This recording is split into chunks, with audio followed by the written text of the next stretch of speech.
Thank you for your time today. And we're very excited to hear from you. Great, thanks for that introduction, and thanks to all of you who chose to join me here today. I really appreciate you taking the time to hear about this talk on creating organizational alignment. So you already heard my background: former software engineer, former product manager, former chief of staff, and kind of through all of this, one of my driving forces is how do I help people be more effective? How do I help them have more impact? Right now, that plays out for me as an executive coach, helping leaders have more impact. But I've also always been curious about how to have organizations have more impact. Because I love teams. I want us to create things together. And so this talk is a chance for me to share a little bit of what I've learned along the way. Before I get started, I just want to be clear, this is based on my experience. These are frameworks I found useful in my own career, and they've been helpful to my executive clients. I do refer to many ideas from others, but I won't say that I represent them. I just represent my own interpretations of their work. You are the expert on your situation. So I want you to take what's useful from this talk and apply it. If it doesn't feel useful, if it doesn't feel right, speak up. I'm going to hopefully leave around 15, 20 minutes at the end for questions, so we can have a conversation. And you can always reach out via email as well. And with that, I'm actually curious, before we get started, what attracted you to this talk? Why are you here? What do you hope to learn? I'd love to get some answers in the chat if you're willing to share.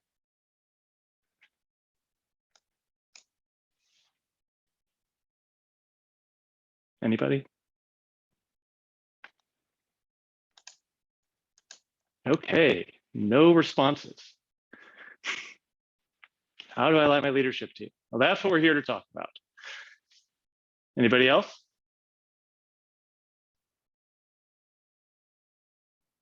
Okay, well, I'll go from there, and if things come up throughout the time, we'll go with that.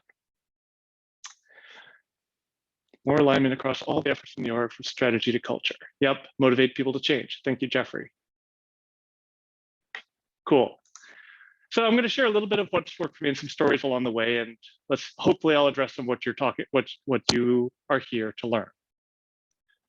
But let's start with The Advantage, which somebody just mentioned. I really loved this book when I read it several years ago, and as a way of really understanding what makes organizations more effective. And Patrick Lencioni says, the single greatest advantage any company can achieve is organizational health, or as I call it, alignment.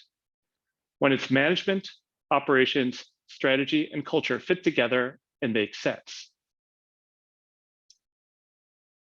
I wish I could say this was easy, and instead, it's vanishingly rare.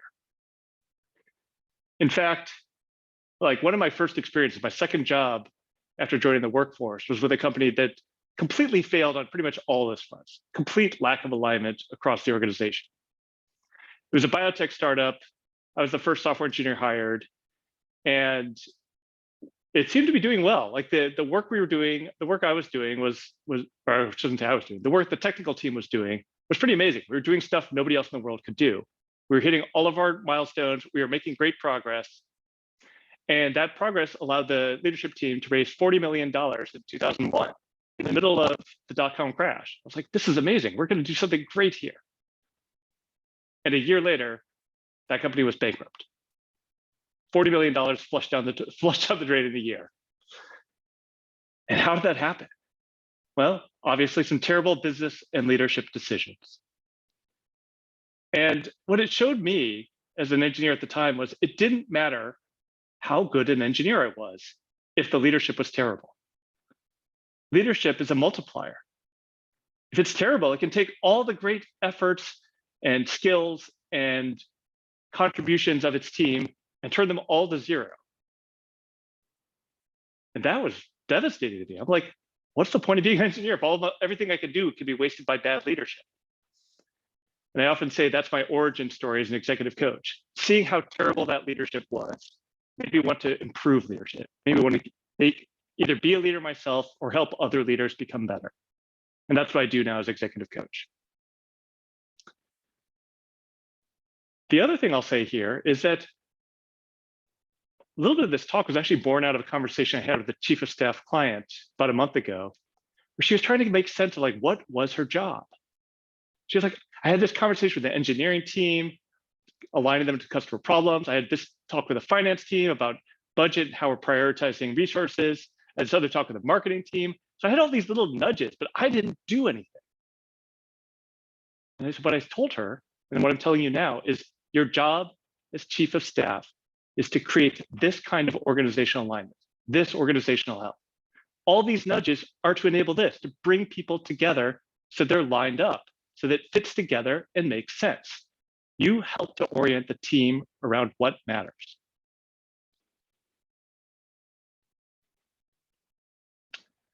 So before I get into the meat of the talk, I want to talk a little bit about why alignment matters. I think most of you know this. I'm going to try to go through this pretty quickly, but there's this idea that most of us have that you work hard to get ahead.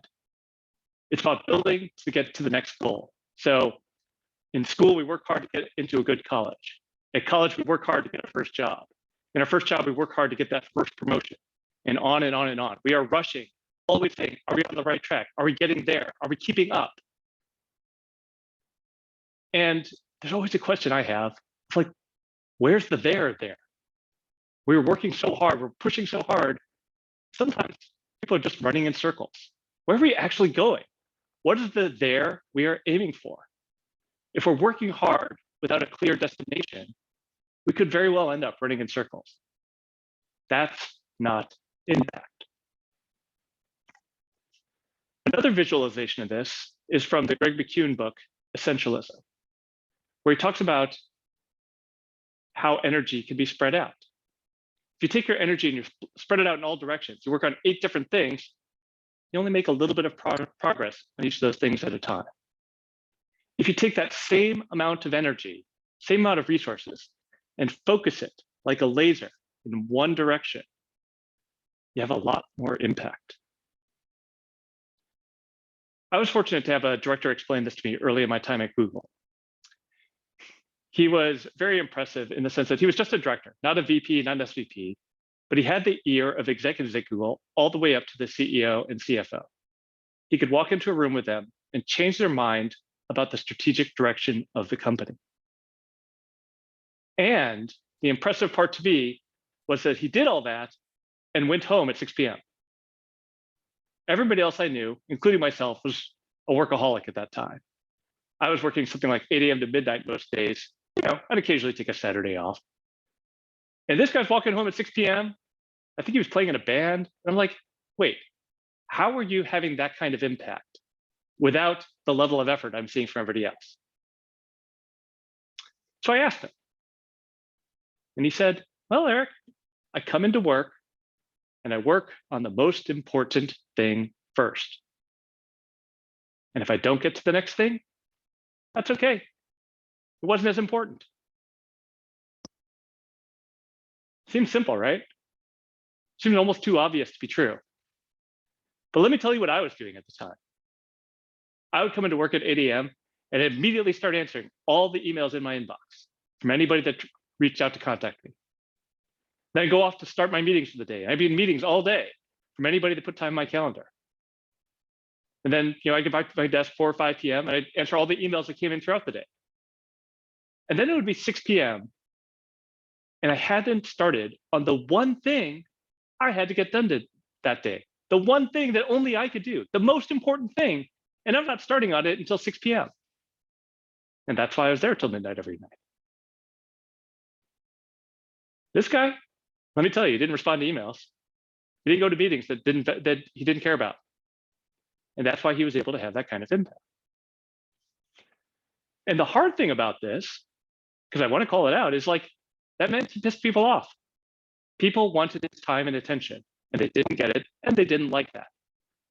And he was willing to endure that discomfort. He was willing to put up with that because he knew the lesson of this slide. He knew that if he put his effort into the one thing that's the things that mattered, the most important things, he would have more impact. And he was willing to disappoint other people. He was willing to blow them off and have them be mad at him to do that. Keeping people happy wasn't his goal. Having impact was. When we're aligned, we can maximize our impact of the effort that we have. So let's get into what Lencioni actually says about creating alignment. He kind of has 4 high-level points. Build a cohesive leadership team, which I'll talk more about in the next couple of slides. And then create clarity. Clarity around purpose and vision. Where are we going? What is the most important thing we're doing? Clarity around values and culture. How do we do things here? How do we make decisions? How do we stay aligned? Clarity around the strategy. What's our method? What's our plan to get to our goals? Get to move towards our vision. And once you create that clarity, you have to over communicate it. It's not enough to communicate it once, not enough to say, here's the vision, keep it in mind. It has to be repeated more times than you might think is necessary. In her book, The Making of a Manager, Julie Zhou, who used to run the design team at Facebook, says, assume that for the message to stick, it should be heard 10 different times and said in 10 different ways. It's not enough to say it once. People forget things if they say it once. You have to repeat it until you're sick of saying it and they're sick of hearing it. Then maybe the message you want is going to stick. And lastly, you have to reinforce the clarity.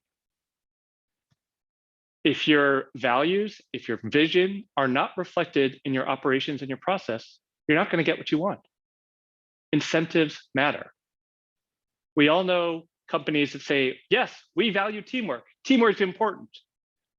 But they promote the obnoxious asshole who puts his teammates down. We know what they really value when that happens. When things aren't aligned in that way, it's almost more damaging because it's like then we know there's a disconnect. We know that what people say can't be trusted.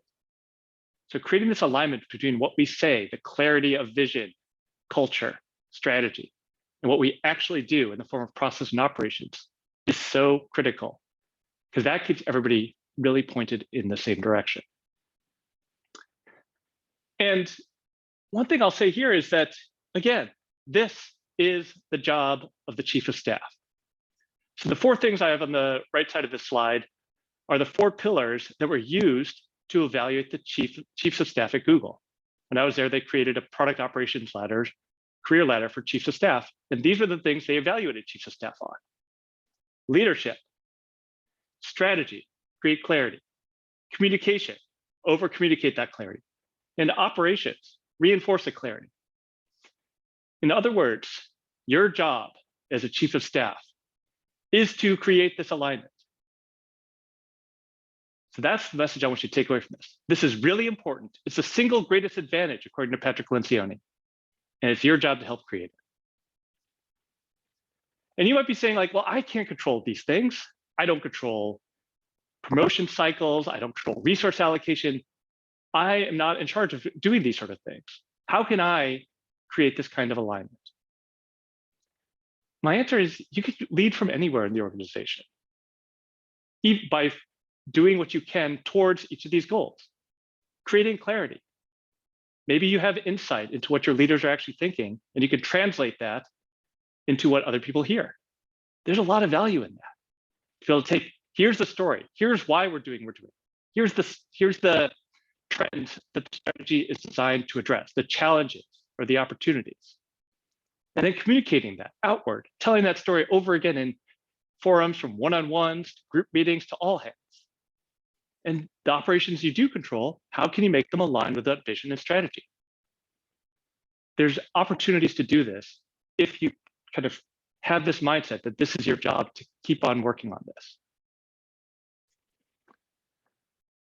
So I'm going to start by going back to the first step here, build a cohesive leadership team, and talk about 2 different styles of leadership. One is hierarchical power. That's the one we all know, command and control. The person in charge, the CEO, sets the vision. They set the strategy. They tell everybody else what to do, and it's passed on down the ranks. And the VPs tell the directors tell the people, and blah, blah, blah, all the way down.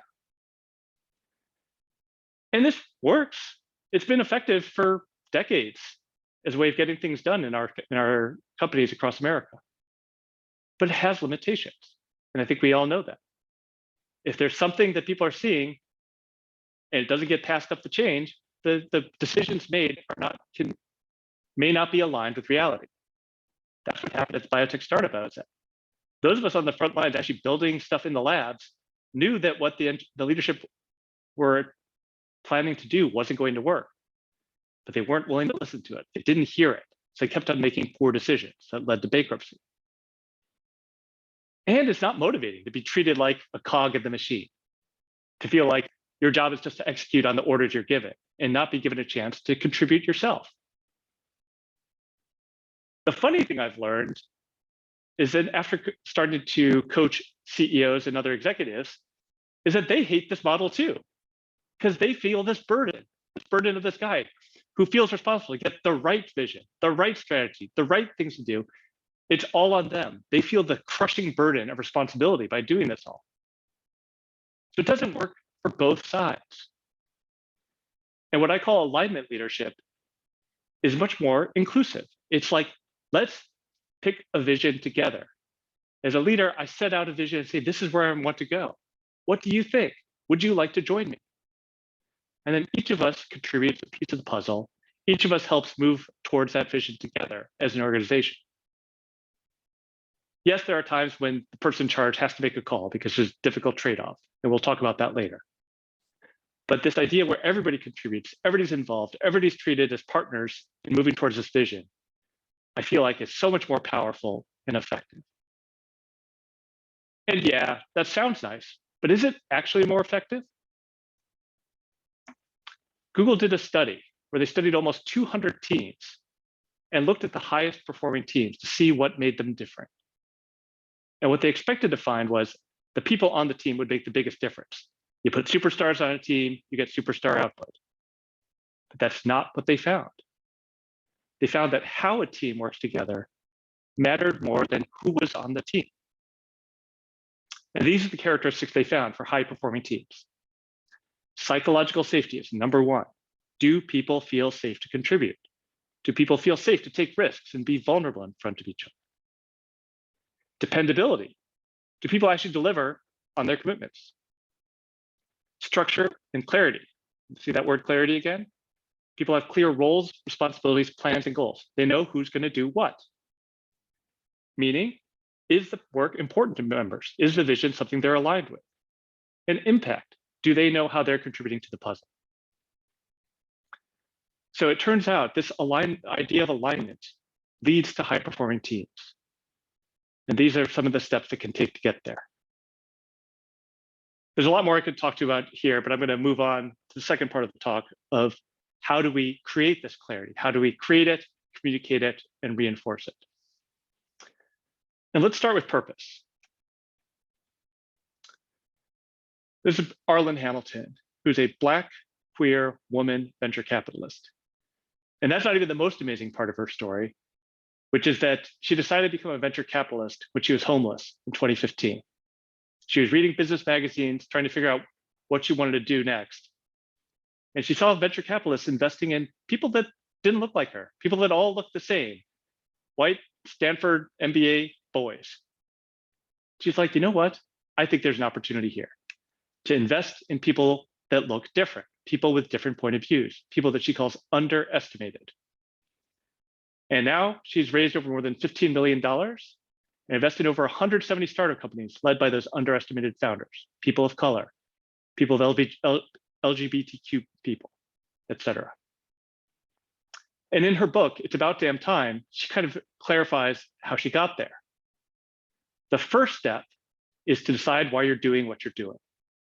Ask yourself, why do I care about this? What is my mission? Knowing what your intentions are will help you bring about your goals. You can't reach your goals if you don't know what they are. Let me say that again. Can't reach your goals if you don't know what they are. This is create clarity. Where are you going to go? What's the vision? In her case, even when she was homeless, even before she'd raised $1, she wrote herself a press release saying showing that she had invested in 100 startups led by underestimated founders. And she dated that press release 2020. She said, I'm going to figure out how to do this in the next 5 years. She pulled it off in 3. She passed that milestone in 2018. Super impressive story. And I'm just a huge fan of hers. So let's think about this. Why does your organization exist? What is your purpose? What's your clarity of where you're going and your mission? Some questions that might help you answer that are, who are you serving? Who are your users? Who are your customers? And what problem of theirs are you solving? I often say that a business isn't a business unless it's solving a problem for people that they will pay you to solve, because you need money.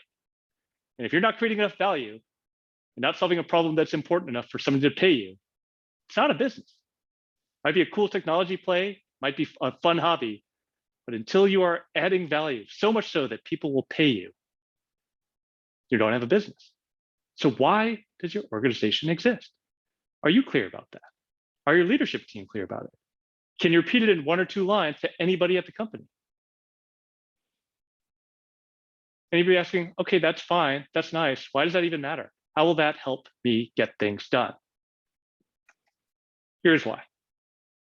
Focus. Steve Jobs says, people think focus means saying yes to the thing you've got to focus on. But that's not what it means at all. It means saying no to the 100 other good ideas that there are. In other words, without this clarity of purpose, without this clarity of strategy of what's important, you're going to chase everything. You're going to go in all directions, like that picture from Essentialism. Every customer complaint is going to be a fire drill. Every problem you find is the biggest thing facing the company. And you're going to spend all your energy going in all directions. And that's inefficient. With clarity, with this alignment, you can say no to good ideas, things that could be very well add value to somebody. But if they're not the target audience, if it's not the target problem, let's say, you know what? That's important. Somebody should do that. But we're going to focus on this. This is where we are focused. This is how we stay on track to move towards our purpose together. And that's how you take the energy of going in all directions and you focus it in one direction. The other part of this is that when we're too eager to say yes, to show that we can do everything, we end up with too many commitments. And we don't have enough capacity to fulfill them. We take on 10 things and deliver 5. And that's not great. That is not dependable, using that characteristic of a high-performing team. People can't rely on you to get things done. And that applies at the personal level, even as a chief of staff, and it applies at the organizational level. What are you committing to your customers, to your partners, to your employees? Can you deliver on them? And I've got to tell you, the way out of this is not to try to increase your capacity. Try to work even more hours, because you can do that for a while. And I did it, remember, 8 a.m. to midnight. And it worked until I burned out.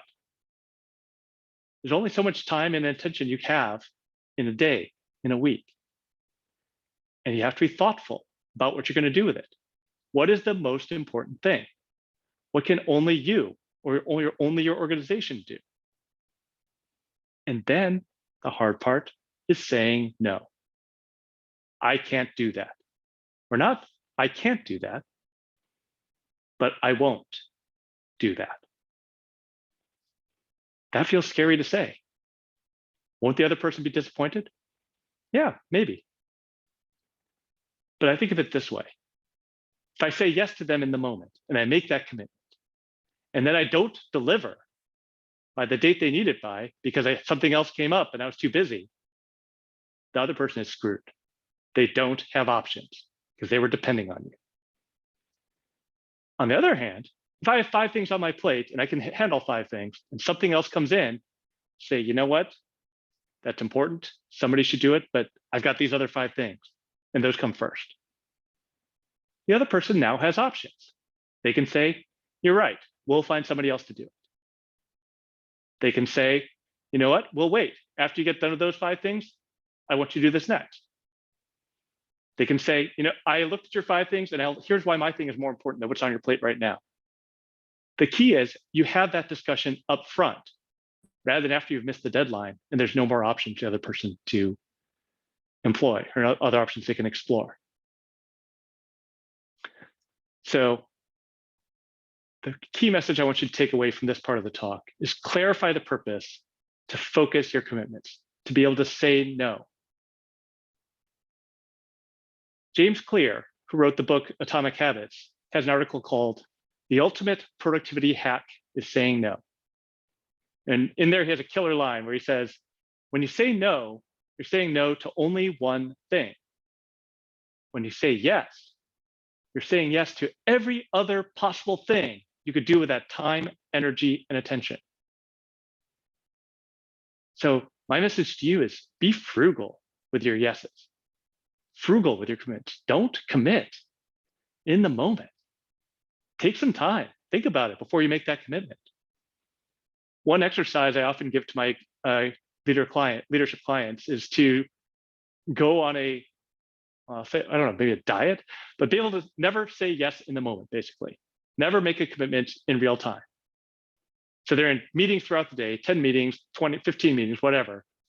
And I said, don't say yes to anything during the meeting. Say, let me check my other commitments and I'll get back to you at the end of the day. And then at the end of the day, when they're not in the heat of the moment, they can look at everything they were asked to do that day and compare it to everything that's already on their plate and go, oh, wow, what can I actually realistically get done? And it's not everything. And if they'd said yes in the moment, they'd continue to be overwhelmed. So that's a little tip that maybe you can try if this is a problem for you.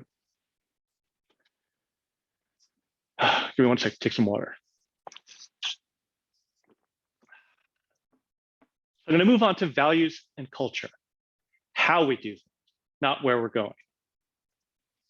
And I'm inspired here by Ben Horowitz, who's one half of Andreessen Horowitz, the venture capital firm. And in his book, What You Do is Who You Are, he says, your culture is how your company makes decisions when you're not there.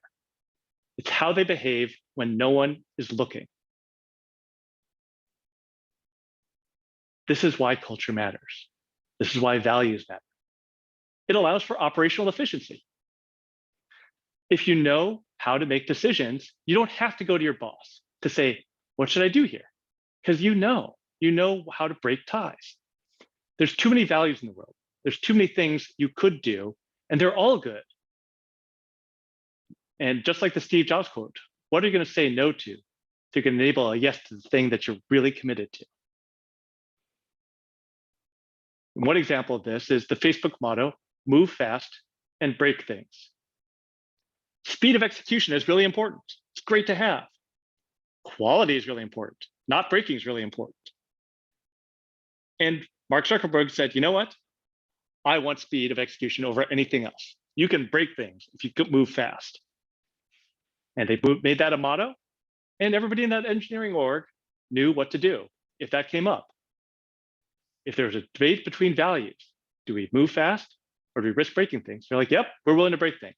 We're willing to sacrifice quality for speed. And that meant you didn't have to go to the directors or VPs to make that call. Engineers knew it in their bones what to do. And that allowed for faster movement. Similarly, I was fortunate to witness a culture-setting moment like this early in my time at Google. It was the summer of 2009, at the depths of the Great Recession. Google had just delivered its worst quarter ever, 5% year-on-year revenue growth. And the leadership team of Google was trying to figure out what to do. I was in the room as a financial analyst because I was the expert on revenue forecasting and got to see this cool moment because the ads team came in and said, you know what? We can accelerate revenue growth. We can add $1 billion to our revenue this year, billion with a B, and that'll increase our year-on-year revenue growth rate by 5%. And so the leadership team says, well, that sounds good. What is it going to cost? And they said, well, it'll set us back on user experience by 2%, according to our metric. It's about 6 months of progress we'll lose. And me and as the finance guy, in my head, I'm like, $1 billion for a 2% user experience hit that nobody will notice? Sign me up. Let's take the money. Eric Schmidt said, no, absolutely not. We will never sacrifice user experience for revenue. Period. It was crystal clear. That's what he stood for as a leader. I still get goosebumps telling this story 13 years later, because that clarity of values, that clarity of culture rang so true to me in that moment. And it was so powerful to witness. And everybody in that room knew to go back to their teams like, yep, we're going to focus on user experience. Focus on the user and all else will follow. That's what they did. To be clear, I'm not saying Google still runs with that kind of values as clear as it was then, but at the time, it really struck me. It was one of the reasons I was proud to work at Google for as long as I did. So values and culture. How does your organization behave? What hard trade-offs do you make? What shocking things will you sacrifice to get the value that really matters to you? One way to understand what your organization rewards, well, one way to understand your values is to understand what your organization rewards. In other words, who gets promoted? I mentioned this before. If you look at the people that get promoted, that's what you're rewarding. You get more of what you reward. Incentives matter. So just think about that for a second. And think about what are the values and culture that are exemplified by your leaders. How do they make decisions? What do they value? What are exemplified by your processes? What's reinforced by your hiring and promotion processes? I don't know the answer, but it's something to think about. What messages are you sending to everybody at the company with those processes? And again, you may be thinking to yourself, well, I'm just a lowly chief of staff. I don't have impact over all these things. I can't affect hiring promotion. I can't affect what our leaders do. But what you do have is the power of conversation, of direct feedback. Alignment happens one conversation at a time. So the example I just gave of like, you get more of what you reward. Yeah, that's true with bonuses and promotions and stuff. But you know what else is true for?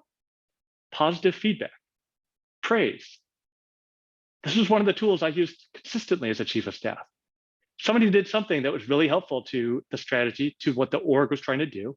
I would let them know. Like, that was really helpful. Here's how that's advancing our strategy.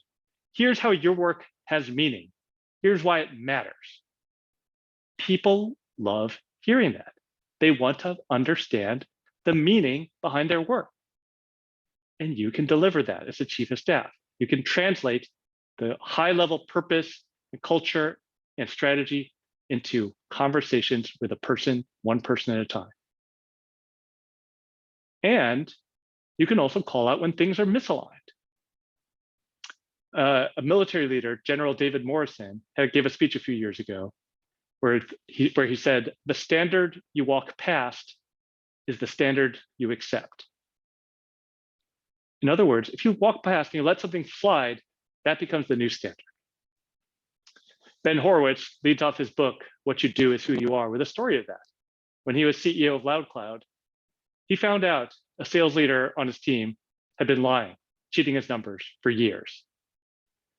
And because that person had been promoted, everybody else in that organization had decided that cheating and fudging your numbers was the way to get ahead.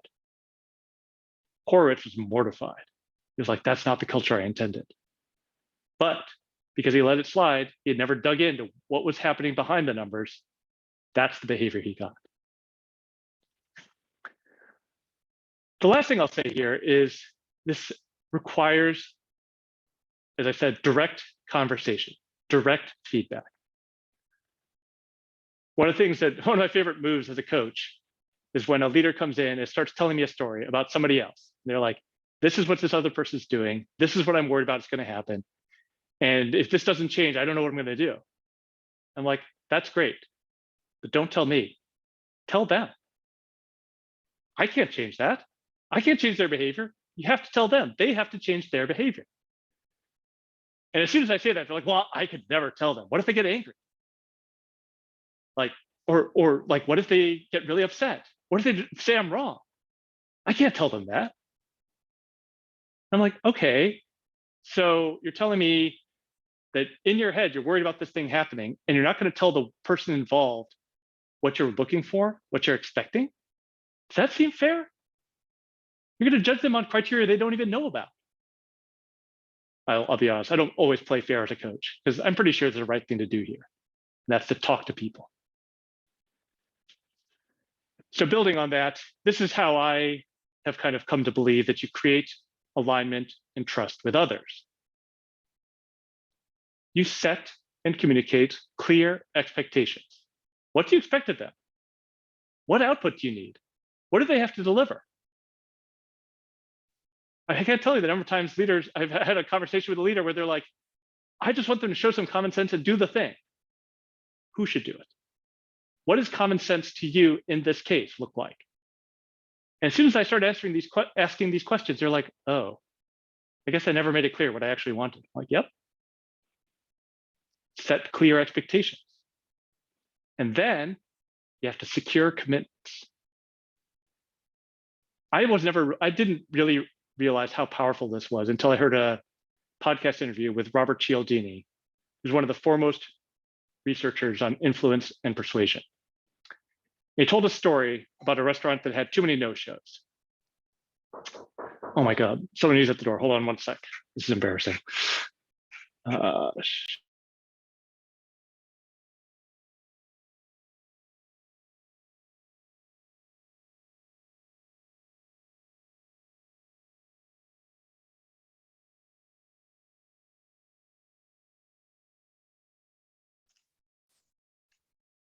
Sorry about that. Had a delivery that I've been waiting for, and of course it came while I'm giving a talk. So Cialdini was telling the story about a restaurant that had too many no-shows for the reservations. And he listened in to what the maitre d' was saying to customers. He said, I want you to make one change. After you take the details of how many people and what day and time, say, and if your plans change and you're not able to make it, will you please call us and let us know? And then wait until they respond, yes. Yes, I will call. Waiting for that response, that one word commitment, lowered the reservation no-show rate in half. That's how powerful it is. When we say something out loud to another person, we make a commitment, and we are wired as social beings to follow through and hold to that commitment. Cialdini calls it the principle of commitment and consistency. So it's not enough to say, here's the vision, here's the expectations, go do it. You need to go have that conversation. Will you commit to this? Are you on board with this vision? And if not, let's talk about that. The nice thing, though, is once you have that commitment, then you can hold people accountable. You can ask, what happened? Why didn't we get what we said we wanted? You said you'd deliver X by this date. It didn't happen. And I'm not saying accountability in like the high school football, you miserable person, why didn't you do what you said you'd do? But I'm just thinking in terms of like, hey, what happened? What resources do you need? What could we have done differently to support you getting what you needed done? And I consider this a feedback loop because as you hold those accountability conversations, you can set new expectations that are more realistic, that are more in line with what they can actually deliver, more in line with their capacity. And you secure new commitments and hold another accountability conversation. You keep going around this loop until everybody knows, has the structure and clarity to know what they're supposed to do, and the dependability to deliver on their commitments. And that's how you build a high-performing team. So one last point, and then I'll move on to questions. There's going to be misalignments. There's going to be times when, despite all your work in trying to create the clarity, over-communicate the clarity, reinforce the clarity, that things still don't line up. And as I was kind of referencing in the previous slide, I invite you to start with curiosity. Start by assuming people are doing the best they can. And then the question I like to ask myself is, what must be true in their world, but not in mine, that would explain their behavior. That would explain why they're behaving differently than what I think. One tool that can help with this is something called the ladder of inference, which a guy named Chris Argyris came up with, which points out how many steps there are between what we observe and what we actually do. We observe lots of things on a day-to-day basis. So we have to filter. We select, what do we pay attention to? Based on a selected subset of what we observe, we make meaning out of it. We tell a story. This is what this selected set of data means. Based on that, we draw a conclusion. Based on that, we make beliefs. Based on that belief, we take action. And there's a feedback loop here because our beliefs then help us then set what we filter for next time. What do we continue looking for?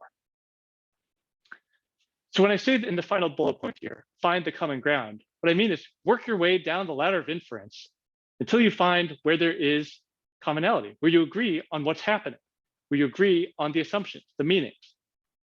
And from there, you can figure out, like, why do we differ? What do I see that they don't see? What do they see that I don't see? Or what are their goals? Maybe their goals are different than what I thought they were. One story that's, I mean, for me, it was a revelation when I finally figured out that, for the most part, salespeople care about how to beat their quota. And anything that I wanted them to do, if I could put it in terms of how it would help them beat quota, they would generally do it. It's embarrassing to say it took me like 10 years to figure this out, but eventually I got there. But this is true of almost everybody. If you understand their motivations, if you understand what they care about, and you can put what you want them to do in terms of what they care about, that's how you have influence. That's how you start building this alignment. So to wrap up this talk, I'm going to refer to the great American philosopher, Dolly Parton, who once said, "Find out who you are and do it on purpose." And that's the basic message of this talk. Creating organizational alignment is critical. It's a key part of your job as chief of staff. But to do it, you have to create that clarity. Find out who you are. And then you have to do it on purpose. You have to over-communicate it. You have to reinforce that clarity. And do it at every opportunity by communicating directly your expectations to others so they know what you're trying to do, so they know what alignment means. So that's it. I'm curious, what will you do next to create alignment in your organization? And if you have any thoughts on this talk or anything, want to share what you've learned, I'd love for you to write me at eric@toomanytrees.com. And the slides are available at toomanytrees.com/alignment. So I've got about, 15 minutes here for questions and would love to hear what you have to say. Thanks.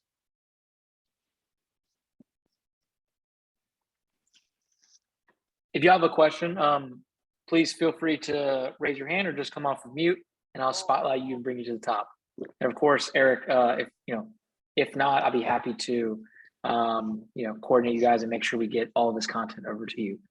Does anyone have any questions? This was actually absolutely great talk. Looks like we do have someone. Serena, go ahead and come off mute.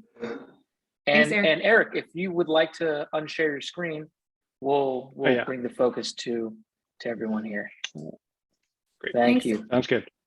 Thanks, Eric. I'm going to stay off camera because my Wi-Fi is terrible right now. And so I've been cutting in and out.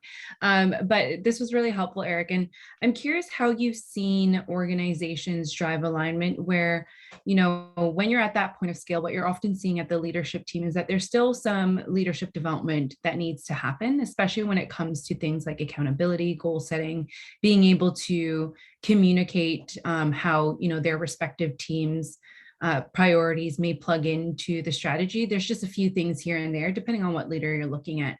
So how have you helped bridge the gap, or what are some tips of bridging that leadership development gap with where you're ultimately trying to grow and scale and, drive your leadership team to? It's a big question. I mean, the selfish answer is executive coaching. No. But I think the main thing is to actually call it out. So what often happens is you keep relitigating the same issues over and over and over again.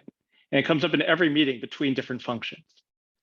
And after that happens a few times, somebody has to call out, say, hey, we keep having the same pattern, the same kind of disagreement. Can we talk about that directly? and you get the leaders of those functions into a room and you say like, can we get on the same page here? Because this is dragging both of our teams into the same disagreements over and over again. Until we get aligned at the top level, it's just going to, cascade down to the rest of the organization.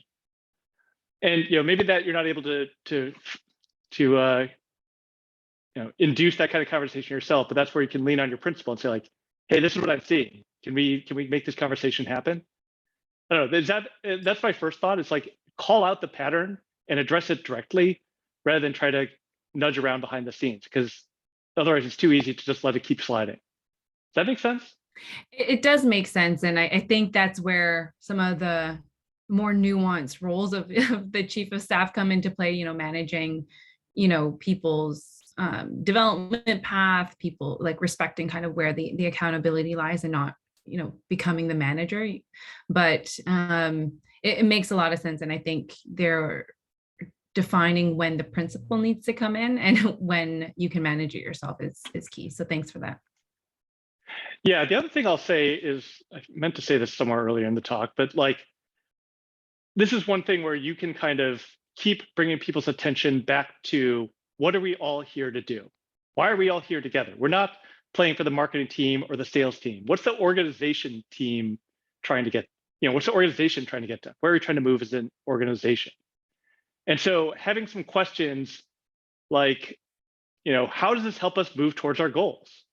How is this helping us move towards this organizational goal together? Kind of reorients people away from protecting their own turf, which is understandable. When people are scared or insecure, they tend to, go towards, let me keep what's mine. Let me protect myself. Let me get defensive. So there's also some work that needs to be done in that situation around vulnerability and helping people trust each other and believe that they're actually on the same team, trying to get stuff done together.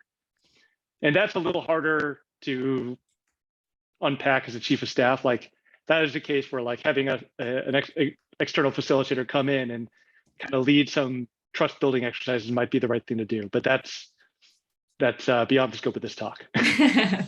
Thanks, Eric. That's helpful. Sure thing. Anybody else?